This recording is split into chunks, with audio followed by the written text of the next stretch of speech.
Hello everyone. Today we are going to learn about heat conduction through composite walls. I hope you all remember our previous lesson on heat conduction through a single section wall because that knowledge will be important for today's topic. Before we get into the details, let's first think about what a composite wall is. Can you think of any reasons why we use composite walls in real-world applications? A composite wall is made up of several layers, each made of different materials. These layers have different thicknesses and thermal conductivities, and each one helps resist the flow of heat in its own way. Today, we'll focus on how heat moves through the entire system, taking into account how each layer contributes to this process.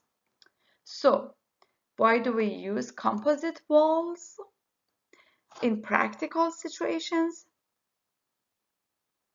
In real-world applications, walls are often made of different materials for reasons like cost, insulation needs, and structural support. For example, a building wall might have an outer brick layer for durability, insulation in the middle to reduce heat loss, and an inner plaster layer for finishing. So each layer has its own role, and together they make the wall more effective in terms of heat transfer. Let's first review what we covered in the previous lecture about heat transfer through a single section wall. If you remember, we assumed steady-state conditions, meaning the temperatures and heat transfer rate stay constant over time. In real-world scenarios, this assumption is valid when the system has reached equilibrium after enough time has passed since any initial temperature changes. You should also recall that we used Fourier's law to derive the heat rate equation. According to Fourier's law of heat conduction, the rate of heat transfer through a material is proportional to the temperature difference, cross-sectional area, thermal conductivity coefficient, and inversely proportional to the material's thickness.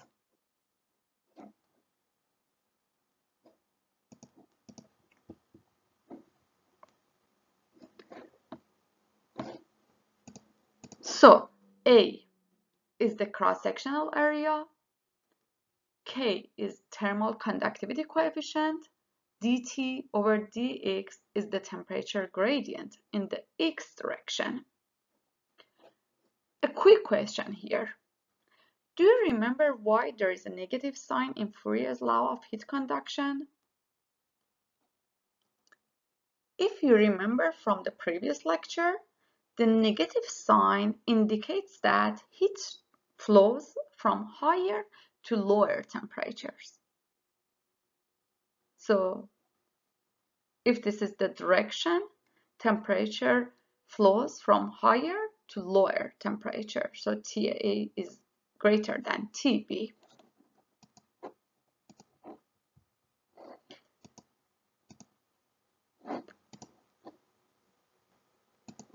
After integrating and substituting TA and TB, we ended up with an equation where we moved all parameters except the temperature difference to the denominator. This denominator, as we discussed before, represents thermal resistance, which shows how much the wall resists heat flow. As we discussed earlier, this final form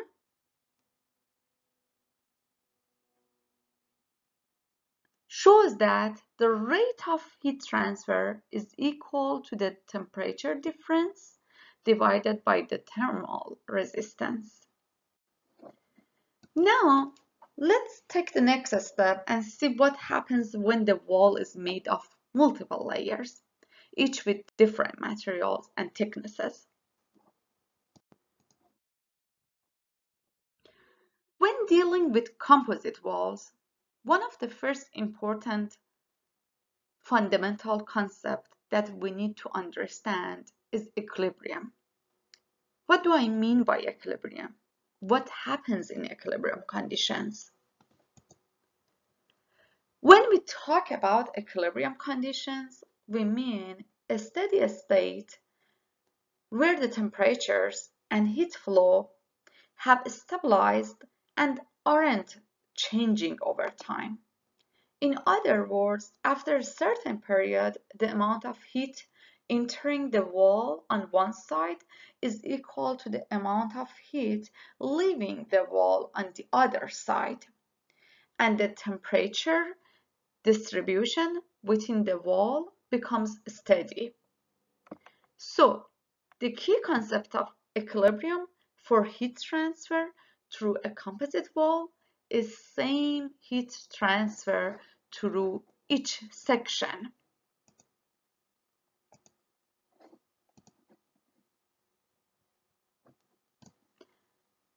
This is an important concept because if the heat transfer rate were different in any section, it would mean heat is accumulating or being lost somewhere within the wall, which would disturb the equilibrium. So why is this important? Because this concept allows us to analyze and calculate the overall heat transfer through the entire composite wall by considering each section separately. Even though the materials might be different, material 1, 2, 3, with varying thicknesses L1, L2, L3, and thermal conductivities K1, K2, K3, the amount of heat that passes through one layer in a certain amount of time is the same as the amount that passes through the next layer in the same amount of time. So this consistency simplifies the analysis, as we can treat the composite wall as a series of resistances to heat flow, much like resistors in an electrical circuit. The overall heat transfer can then be determined by adding up the contributions of each layer. Now we can think of each layer in a composite wall as a resistance to heat flow. The thermal resistance for each layer is given by the thickness of the layer divided by the thermal conductivity of that layer. So basically it's Ri equals Li, which is thickness of layer I, divided by Ki, which is thermal conductivity of layer I. To find the total thermal resistance for the entire composite wall, we simply add up the resistance from each individual layer.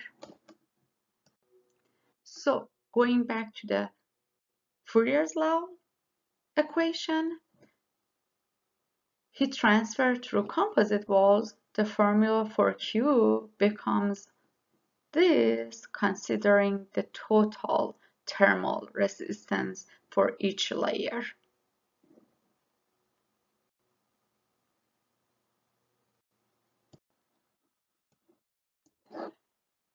Now that we've covered the concept, let's work through a problem involving conduction through a composite wall.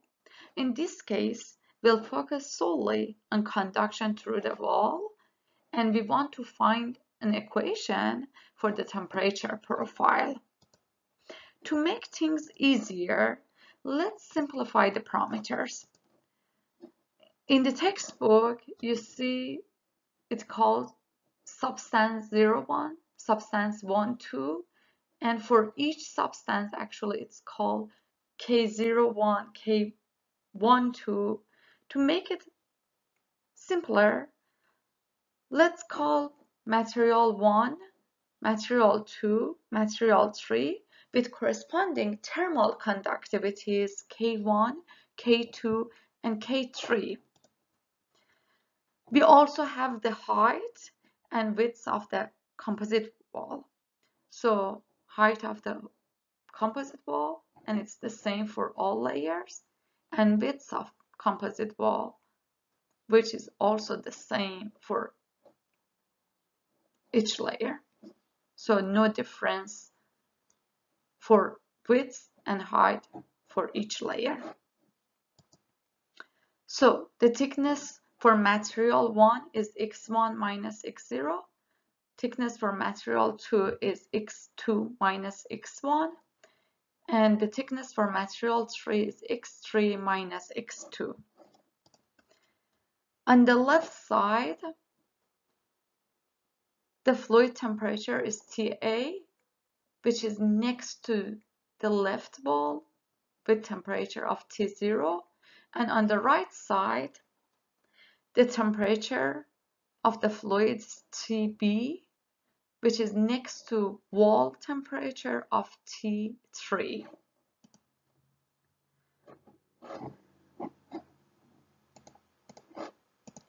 Looking at the temperature profile, you can see that the slope of the profile changes for each layer, and that change in a slope depends on each layer thermal conductivity. Heat flux in positive x direction, so it means that heat flows from TA to TB, from higher temperature to lower temperature. One of the boundary conditions for the system is that the fluid temperature on the left side is TA and the fluid temperature on the right side is TB. Let's quickly review the assumptions we are making for this problem. Just like in many of the simplified problems we've worked through so far, we are assuming steady state conditions. And we talked about what a steady state condition means.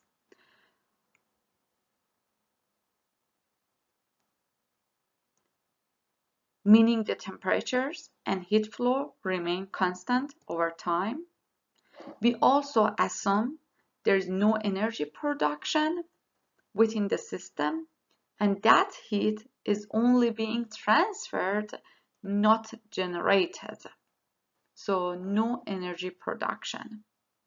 Finally, we assume that the temperature of the fluid on the left side, TA, is greater than the temperature of the fluid on the right side, TB. This means heat flows from TA to TB, positive x direction. Now let's define a thin shell in each solid layer.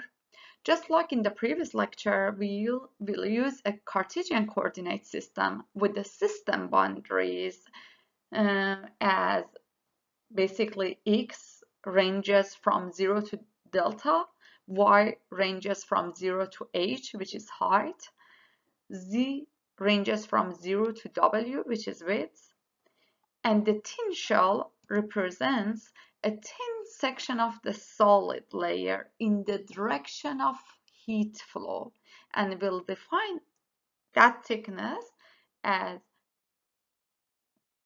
x plus delta x. So the volume of this shell is given by delta x, hw, height, width, and the thickness of the thin shell. And the cross-sectional area is H times W, height times width. Now let's write the energy balance for the system. The total rate of energy in minus the total rate of energy out plus the rate of work done on the system by external forces plus the rate of energy produced or dissipated gives us the overall energy equation, rate of energy accumulation. On the right hand side, we have this accumulation term, and keep in mind that this term, rate of energy produced or dissipated, can be positive or negative depending on whether energy is being produced or dissipated. So we need to account for the correct sign. However, based on the assumptions we've made for this problem, steady state conditions, so this accumulation term becomes zero because of a steady state condition. Since there is no work done on the system by external forces and no energy is produced or dissipated, these two terms drop out as well. So they're also zero. So this leaves us with the energy balance simplified to total rate of energy in minus total rate of energy out, which is zero. And that is because of a steady state assumption. So based on the assumptions we made earlier, we derived this equation for the energy balance for the system, for this composite wall, and we can write energy balance for each layer of the composite wall. So for material 1, we have Qx times Hw, which is the area of the thin shell in material 1, minus Qx Hw at x plus delta x, which is 0 because it's a steady state. So this is the balance of energy in and out at each point along the layer. We divide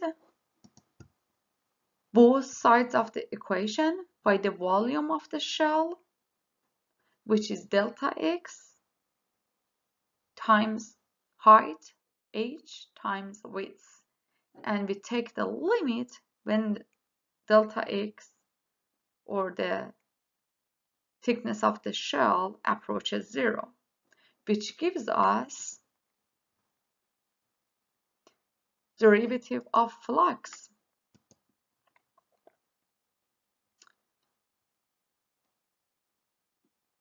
So as you see, derivative of the flux Q is derivative of the flux is 0, which means that Q is constant across the material. So we can write it Q1 equals C1, constant C1.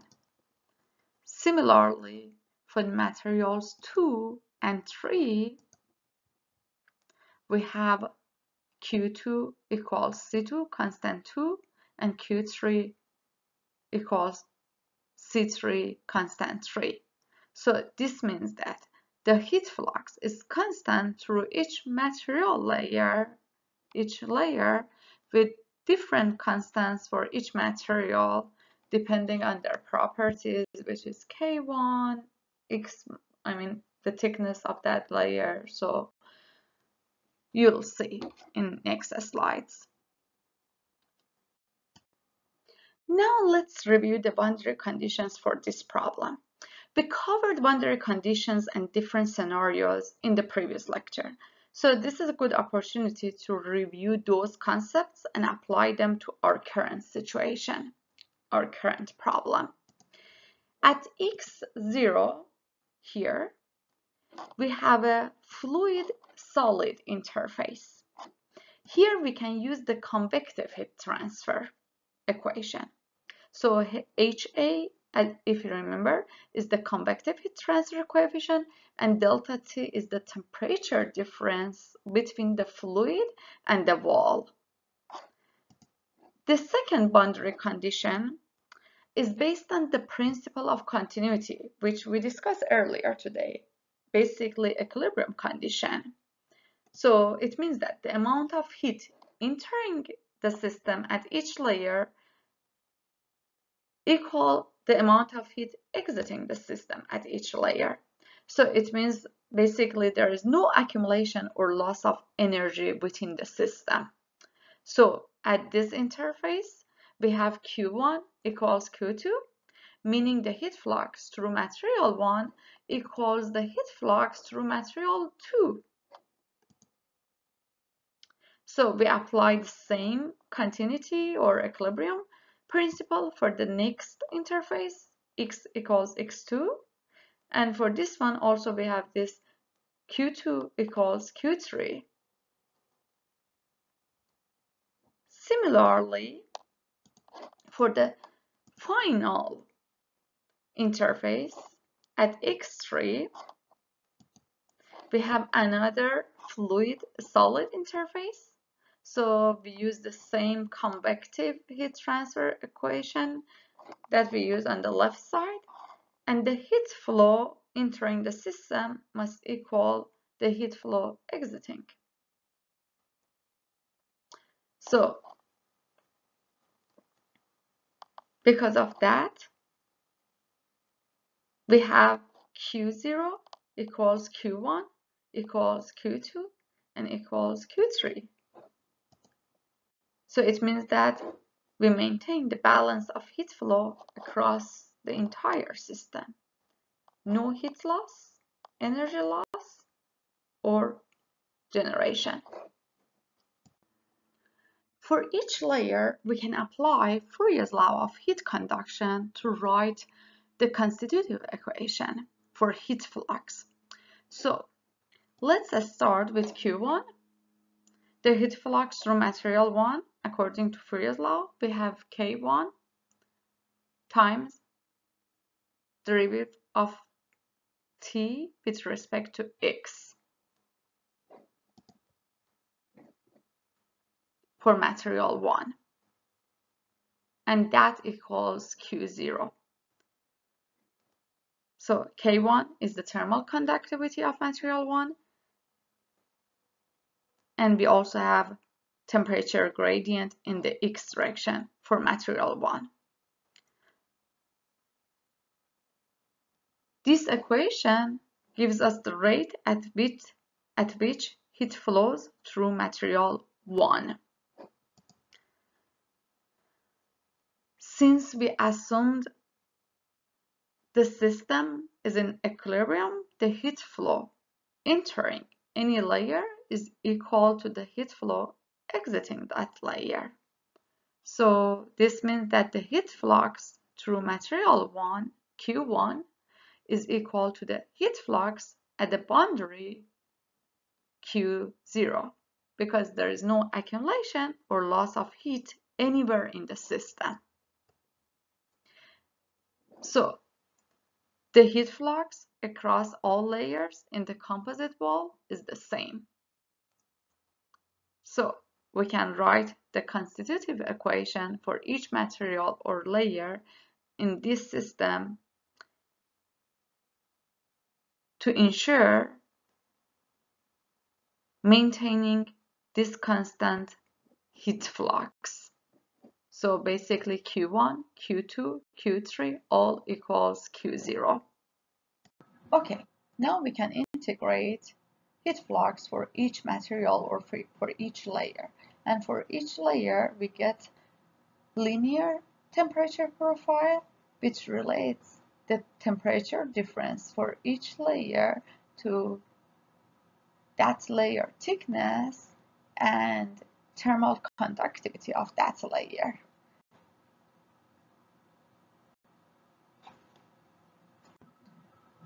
So, in addition to equations that we got based on the integration for velocity profile, we can also calculate Q0 based on fluid-solid interface from convective heat equation. So based on convective heat equation, we get Q0, or basically TA minus T0, and also for the right side T3 minus TB, the temperature difference for the fluid and the wall on the right side, and fluid and the wall on the left side based on convective heat transfer equation. So if we add all equations together, we get this final equation, which TA is the fluid temperature on the left side of the wall, and TB is fluid temperature in the fluid temperature in the right side of the wall. And so basically this is the driving force for heat transfer, and here is resistance to heat transfer that we discussed earlier. But for the earlier example, at that time we only had actually conductive transfer, because instead of actually fluid temperature, we had the wall temperature in that example. So here is resistance to heat transfer.